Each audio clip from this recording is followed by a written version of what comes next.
Pour ça, il existe plusieurs moyens efficaces. Tout d'abord, les témoignages de clients qui ont eu des résultats. Il y a plein de choses qui ont changé dans ma vie.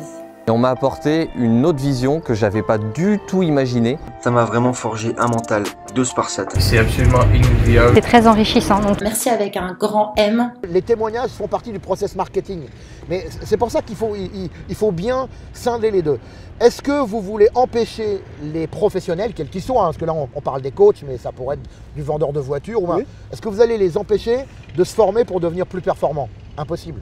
Non. On est d'accord. Ouais. Donc ça veut dire qu'ils vont devenir plus performants. Et ils vont devenir plus performants à quoi? Quand vous êtes vendeur, à convaincre et persuader.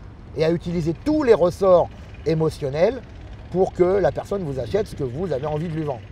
Donc ça, n'importe quel vendeur, chef d'entreprise vendeur, va être tenté de faire ça. Après, comment est-ce qu'il va l'utiliser? Ça, c'est autre chose. Ça dépend de son cadre de valeur. Est-ce que la fin justifie les moyens, comme on dit, ou pas? Il y a une chose qui m'avait interpellée dans une formation que j'avais faite il y a un peu plus d'un an en web marketing, justement. Donc, c'était aussi de l'infoprenariat. Et en fait, il y avait une des participantes qui avait posé la question, oui, mais comment avoir une preuve sociale quand on démarre? Et j'ai été stupéfaite par la réponse de la formatrice. Elle a dit, eh ben, si tu n'as pas de preuve sociale, tu les fabriques. Et elle a donné ses explications. Donc, on les fabrique comment? Ben, on va demander au cousin, à la cousine, à un autre entrepreneur de faire un témoignage vidéo. Donc, on se retrouve, et puis parfois, c'est flouté aussi, comme ça, on ne se rend pas compte que c'est la cousine.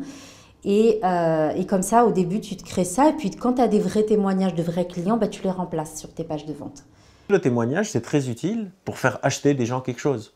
Mais ce n'est pas du tout utile pour prouver que quelque chose marche. Et c'est exactement ça le problème. C'est que quand on va sur ces sites, toutes les informations qu'elles mettent en avant sont axées pour vendre, pas pour vous convaincre que c'est utile.